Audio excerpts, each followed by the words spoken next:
प्रिय छात्रों, जैसा कि हम लोगों ने पिछले वीडियो में देखा है कि किस प्रकार से भाभी समर को भड़का रही हैं। समर बोर्ड परीक्षा की फीस देने के लिए बाबूजी के पास पैसे मांगने जाता है। बाबूजी ने पैसे तो दिए, लेकिन समर को बहुत भला बुरा सुनाया। उसके बाद उन्होंने घर के खर्चे गिनाए। फिर उन्होंने कोमल स्वर में समर को कहा कि देखो, धीरज की पत्नी की डिलीवरी है, उससे अब घर का काम होता नहीं है। माँ भी तुम्हारी बूढ़ी हो गई, उनसे भी घर का काम होता नहीं है। मुन्नी अकेली घर का कितना काम करेगी, इसलिए जाकर तुम बहू को बुला लाओ। तो समर ने कहा कि मैं नहीं जाऊंगा, अमर को भेज दीजिए, वह बुला लाएगा। इस पर बाबूजी ने समर को डांट दिया। कहा, अमर चला जाएगा और तुम जाओगे तो क्या हो जाएगा? बहू का नाम सुनते ही तुम्हें डर लगने लगता है? क्या बहू भेड़िया है जो तुम्हें खा जाएगी? ये सारी बातें उन्होंने समर को सुना दी। अब आगे देखते हैं कि उसके जीवन में, समर के जीवन में किस प्रकार के घटनाक्रम चलते हैं। अंत में अमर गया और प्रभा को बुलाकर ले आया। उसने समर को बताया कि प्रभा के घर वाले उसके माता पिता तथा भाभी के दोस्त तो निकाल रहे थे, पर उसकी प्रशंसा ही कर रहे थे। कहने का मतलब कि जब अमर प्रभा को बुलाने गया तो वहाँ बातचीत के सिलसिले में प्रभा के घर वालों ने समर के माता पिता की शिकायत तो की। समर के माता पिता तथा समर की भाभी के बारे में दोष तो बताए, लेकिन समर की बड़ाई कर रहे थे। उसकी पढ़ाई के विषय में पूछ रहे थे। उन लोगों ने पूछा, समर की पढ़ाई लिखाई कैसी चल रही है? वो अच्छी तरह से तो अपनी पढ़ाई कर रहा है। कह रहे थे कि समर जितना पढ़ेगा उन्हें खुशी होगी। समर के ससुराल वाले अर्थात प्रभा के घर वाले कह रहे थे कि समर जितना अधिक पढ़ेगा उन लोगों को खुशी होगी। वे चाहते थे कि प्रभा उसकी पढ़ाई में अड़चन न बने। यहाँ तक कि प्रभा के घर वाले भी चाहते थे कि समर की पढ़ाई में प्रभा बाधा न बने। उनके अनुसार पहली बार समर को स्वयं लेने आना चाहिए था, लेकिन इतनी बात उन लोगों ने जरूर बताई कि पहली बार बहू को मायके से ससुराल जाना था, तो समर को खुद आना चाहिए था। उत्तर में अर्थात जब उन लोगों ने कहा कि समर को खुद आना चाहिए था, तो इस बात के जवाब में अमर ने बताया। क्या बताया, सुन लीजिए। बाबूजी बोल रहे थे कि अमर छोटा है, उसे उतना ज्ञान नहीं है, लेकिन यहाँ कितने बड़े ज्ञान की बात उसने की। अमर ने कहा था, क्या कहा? गौना तो शादी के साथ ही हो गया था, तो फिर उनके आने का कोई मतलब ही नहीं बनता है। कहने का मतलब कि गौना में पति खुद पत्नी को लेने उसकी मायके जाता है, लेकिन गौना का जो दस्तूर था वह तो शादी के समय ही कर दिया गया था, इसलिए उनके आने का कोई खास मतलब नहीं है। और दूसरा कारण ये भी बताया कि वे पढ़ाई में ज़्यादा व्यस्त हैं अभी, इसलिए वे नहीं आए। कहने का मतलब कि वहाँ उसने समर के न जाने के कारण को अच्छी तरह से समझा दिया, लेकिन सच में कारण ऐसा कुछ नहीं था। कारण यह था कि समर नाराज चल रहा था। 6 महीने प्रभा को मायके गए हुए हो गया था और प्रभा ने एक चिट्ठी तक नहीं लिखी थी।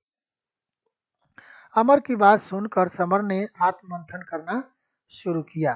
तो जब अमर ने इस तरह की बात बताई कि प्रभा के घर वाले आपकी प्रशंसा कर रहे थे, प्रभा के घर वाले कह रहे थे कि आप जितना पढ़ेंगे उन्हें खुशी होगी, तब समर अपने मन में सोचने लगा कि मैंने क्या क्या उल्टी सीधी बातें प्रभा और उसके घर वालों के बारे में सोच रखी थी, लेकिन ऐसा कुछ है नहीं, अर्थात मैं गलत था।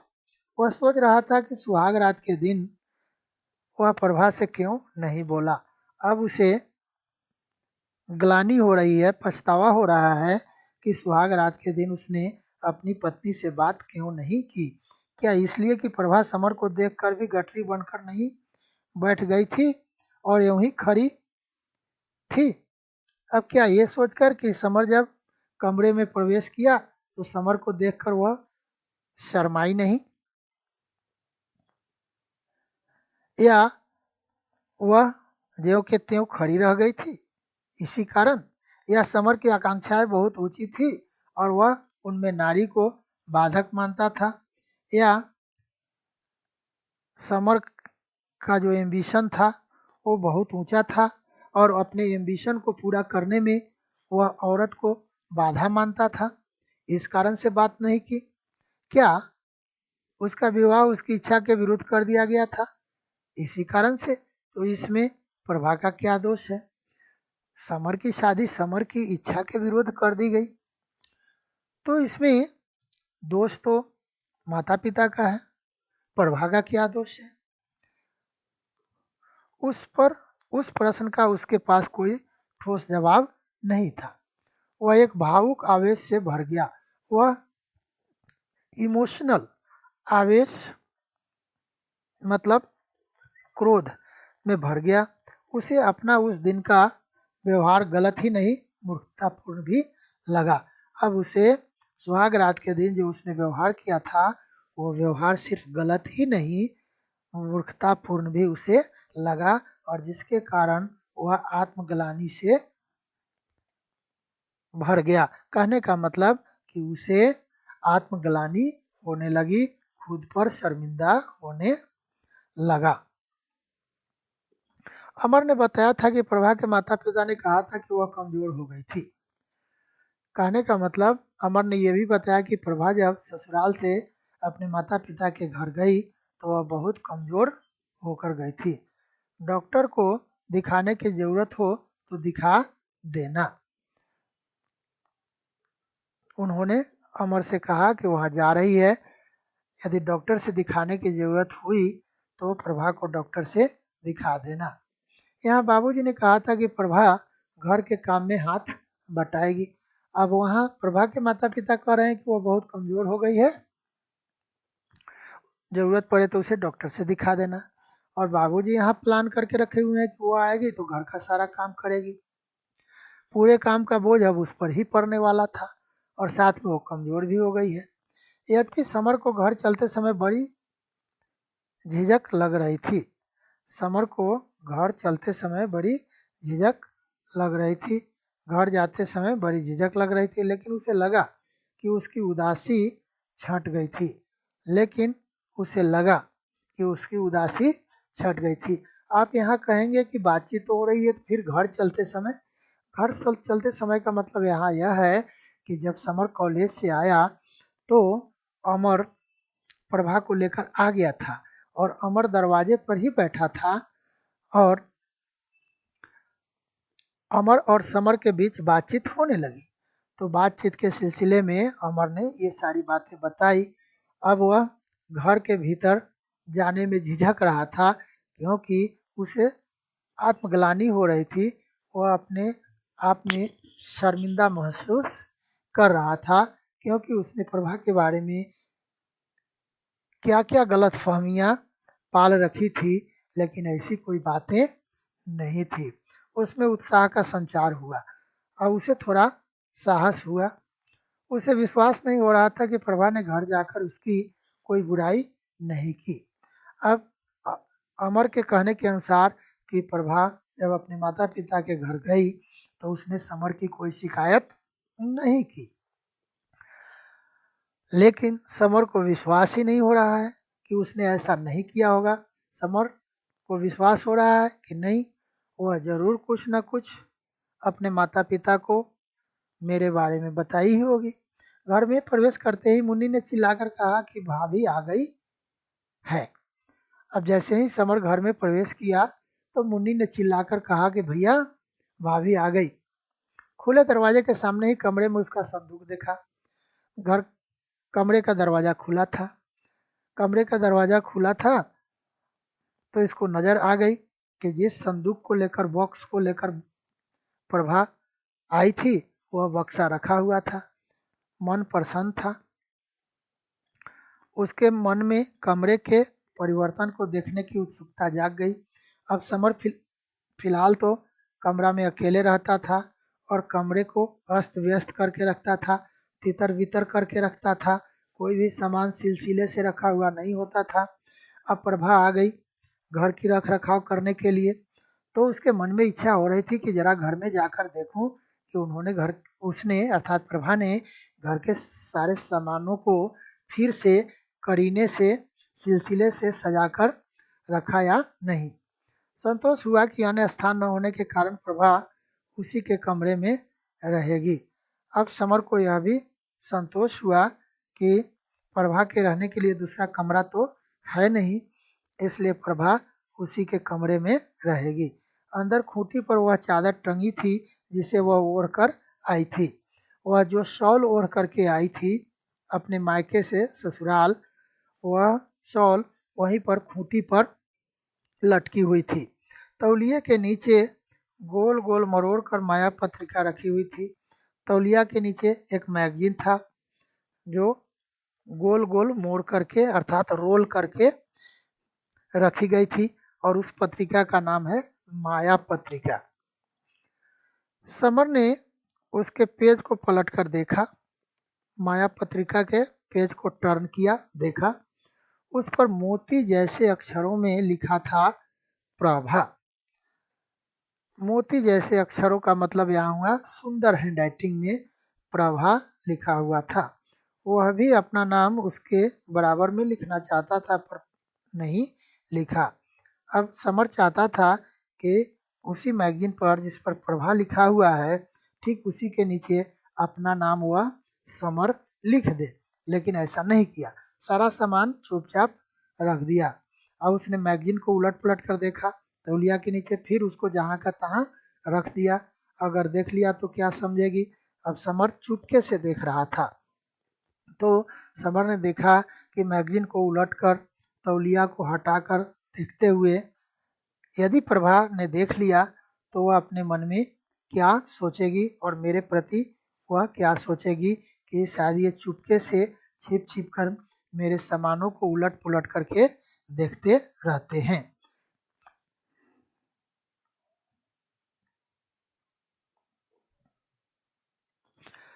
दिन ढल गया, मतलब शाम हो गई। शाम का समय था। समर परिवार के सदस्यों से आंखें चुराता हुआ सड़कों पर भटक रहा था। परिवार के लोगों से नजर बचाते हुए वह सड़क पर टहल रहा था।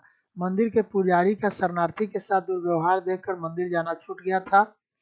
अब पिछले पाठ में हम लोगों ने देखा था कि किस प्रकार से मंदिर के पुजारी ने पंजाबी शरणार्थी को प्रसाद मांगने के कारण धूनी की लकड़ी से मारकर भगाया था, जिसके कारण समर मंदिर जाना छोड़ दिया था। उसने देखा कि अपना सब कुछ खोकर भी शरणार्थी फिर से कठोर परिश्रम करके जीवन का आरंभ कर रहे थे। कहने का मतलब यह है कि समर के मन में एक उत्साह जागा यह देख करके कि शरणार्थी जो मंदिर में रहता था, बैठता था, उसको पंडित ने, पुजारी ने मार कर भगा दिया। तो वह शरणार्थी वहां से भाग तो गया, लेकिन क्या वह अपना जीवन जीना छोड़ दिया होगा? नहीं, उसने फिर से अपने जीवन को प्रारंभ किया। तो समर भी अपने जीवन की नई शुरुआत कर सकता है। अनेक वस्तुओं के छोटे छोटे ठेला लगे ठेले लगा रहे थे। कहने का मतलब कि जब वह सड़क पर टहल रहा था परिवार के सदस्यों से अपनी नज़र बचाते हुए, तो वह देखा कि सड़कों के किनारे छोटी छोटी चीज़ें बेचने के लिए जो ठेले लगाने वाले लोग हैं वे ठेले लगा रहे थे। बच्चे मूंगफली और चने बेच रहे थे। स्त्रियां नलों पर कपड़े धो रही थी। सड़क के किनारे सरकारी नल लगे हुए होते हैं, उस पर स्त्रियां कपड़े धो रही थी। उसे ग्लानि हुई, समर को ग्लानि हुई। उसे याद आया कि वह बहुत दिनों से संघ के बौद्धिकों में भी नहीं गया। अब उसे याद आया कि जहाँ संघ के धर्म के बारे में चर्चा होती थी, जिसको बौद्धिक कहते हैं, वहाँ कई दिनों से नहीं गया है। पर वह यह सोचकर वहाँ भी नहीं गया कि इतने दिन न आने का कारण क्या बताएगा।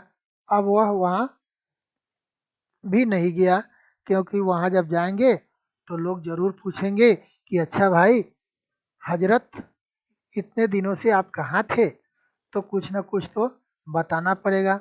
और यह बताना किसी को नहीं चाहता था कि मेरी शादी हुई और जिसके कारण परिवार में इतना सारा उपद्रव रहता है, इतनी सारी समस्याएं रहती है और उन समस्याओं के कारण मैं नहीं आ पाता हूँ। तो वह इन सारी बातों को बताने से भी बचना चाहता था, जिसके कारण वह संघ नहीं जाता था और न गया। पिछला विषाद और चिंता रफू चक्कर हो गई थी। विषाद मतलब दुख और चिंता रफू चक्कर हो गई थी। ये एक मुहावरा है, रफू चक्कर हो जाना मतलब छू मंतर हो जाना, भाग जाना। तो पीछे का दुख वह भूल गया था और सारी चिंता दूर हो गई थी। उसे लगा कि प्रभा चुपचाप गहरी, सॉरी मैंने गलत पढ़ दिया, ये चुपचाप नहीं सचमुच। उसे लगा कि प्रभा सचमुच गहरी और समझदार लड़की है। उसने अपने घर जाकर मेरी बुराई नहीं की। अब समर को लग रहा है कि उसकी पत्नी जो प्रभा है वह सचमुच बहुत गहरी, गहरी का मतलब यहाँ गंभीर से है, और समझदार लड़की है। तब तो अपने घर जाकर उसने समर की कोई बुराई नहीं की। यही अंतर है एक पढ़ी लिखी और अनपढ़ लड़की में। अब समर के मन में यह विचार आ रहा है कि शायद प्रभा पढ़ी लिखी है, समझदार है, इसलिए ही ऐसा नहीं किया। उसने शिकायत नहीं की, यह सोचकर कि आखिर भला है या बुरा है वही तो उसका पति है। यदि खाने में एक दिन जरा सा नमक ज्यादा ही पड़ गया था तो कौन सा बड़ा गुनाह हो गया था। अब यह सोच रहा है कि चलो खाना बना रही थी और खाना बनाने के समय खाना में एक दिन थोड़ा नमक ज़्यादा ही पड़ गया, तो इसमें तो कोई बहुत बड़ा गुनाह नहीं हो गया। नई नई बहू आई थी, घबरा गई होगी, इसलिए ज़्यादा नमक पड़ गया होगा और उसके लिए मैंने उसे इतनी बड़ी सज़ा दे दी। यह तो अच्छी बात नहीं है। ऐसी सहृदयतापूर्ण विचार मन में उठ रहे थे। प्रभा के प्रति कोमल भावनाएं जाग रही थी। कहने का मतलब कि इस प्रकार के विचार प्रभा के मन में उठ रहे थे और अब समर के हृदय में कोमल भावनाएं प्रभा के प्रति जाग रही थी। आत्ममंथन मतलब अपने मन में चिंतन करने पर, सोचने पर, आत्ममंथन करना मतलब अपने मन में सोचने पर अपनी कमजोरी को समर अच्छी तरह पहचानने लगा। जब समर ने अपने अंदर देखा, अपने अंदर झांका, तब उसे लगा कि उसकी कमजोरी क्या है, उसकी वीकनेस क्या है। वह सोच रहा था कि वह शुरू से ही बहुत जल्दबाज रहा है। अब वह अपने बारे में ही सोचने लगा कि मैं किसी भी काम में जल्दीबाजी कर देता हूँ और जल्दी कोई निर्णय ले लेता हूँ जो गलत हो जाता है। जरा सी बात देखकर उसके विषय में अपने विचार बना लेता है। कहने का मतलब कि जरा सी कोई बात होती है तो उस बात के विषय में वह अपना डिसीजन झट से ले लेता है बिना सोचे समझे। इस घटना में भी उसका ही दोष था। अब समर खुद समझ रहा है कि सुहाग रात के दिन प्रभा उससे बात नहीं की, उसने प्रभा से बात नहीं की, इसमें प्रभा का कोई दोष नहीं था। जो दोष था वह समर का ही दोष था, प्रभा का कोई दोष नहीं था। यह सोचकर वह उसका उपेक्षापूर्ण व्यवहार तथा पत्र न डालने की गुस्ताखी भूल गया था। अब वह समझ गया कि प्रभा ने जो पत्र नहीं डाला, पत्र नहीं लिखा 6 महीना तक, और उसे वह अर्थात समर गुस्ताखी मानता था। लेकिन अब वह भूल गया कि प्रभा ने कोई गुस्ताखी की थी। वह समझ गया कि वह समझदार लड़की है और अपनी समझदारी के कारण ही उसने मुझे पत्र नहीं लिखे।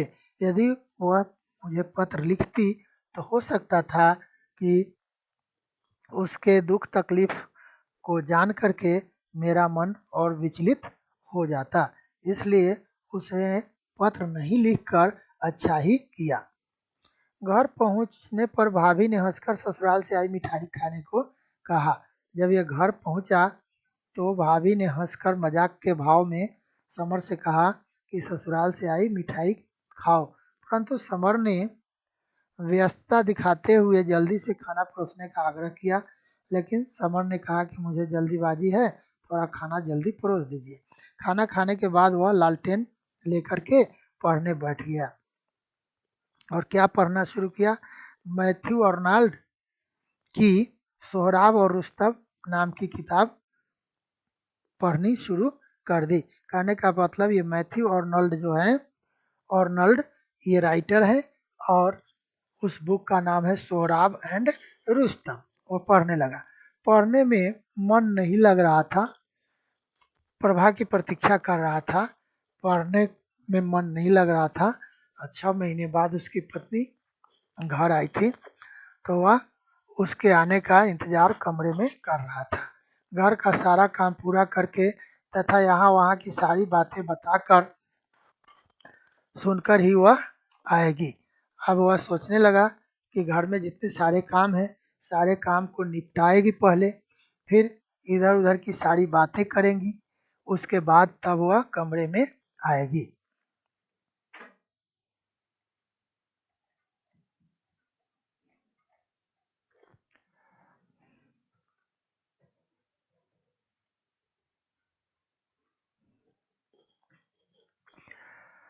तो हम लोग यहाँ तक देख लिए।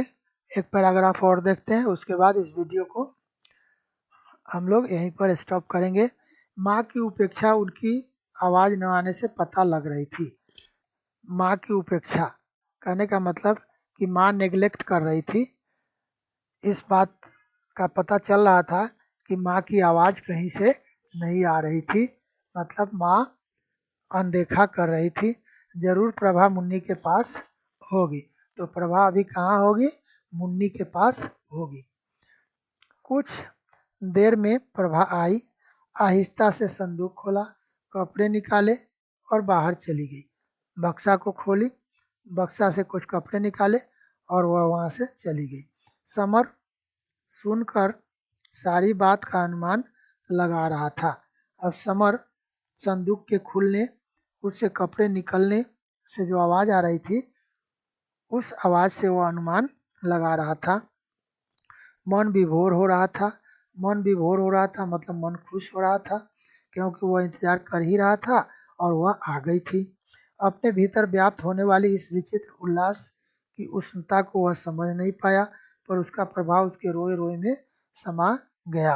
कहने का मतलब कि समर के मन में जो खुशियाँ उत्पन्न हो रही थी, जो उल्लास उत्पन्न हो रहा था, उस खुशी की गर्मी को वह खुद समझ नहीं पा रहा था, लेकिन उसके रोए रोए खुश हो रहे थे। कहने का मतलब कि वह काफ़ी खुश हो रहा था। सब कुछ भूलकर भविष्य के न जाने कितने सुखपूर्ण दाम्पत्य जीवन के सुनहरे चित्र झिलमिलाकर थिरकने लगे। तो वह सब कुछ सारा दुख भूल गया था, पीछे की सारी बातों को भूल गया था और भविष्य में फिर वह पति पत्नी का जो दाम्पत्य जीवन होता है उस जीवन के बारे में फिर से वह तरह तरह के सपने देखने लगे। दोनों के बीच का सारा हास्य विनोद, बिजली की तरह थिरकती किलकारियां और बादल की तरह बरसता उल्लास समर स्पष्ट अपनी आंखों के सामने देखने लगा। कहने का मतलब यह है कि अब दोनों मिलजुल करके रहेंगे, दोनों एक दूसरे के साथ हंसेंगे खेलेंगे। ये इन सारी बातों को सोच सोच करके वह काफ़ी खुश हो रहा था। तो फिलहाल हम लोग इस वीडियो में इतना ही रखते हैं और फिर आगे की घटना को, आगे के घटनाक्रम को हम लोग अगले वीडियो में देखेंगे। फिलहाल इस वीडियो में इतना ही। धन्यवाद।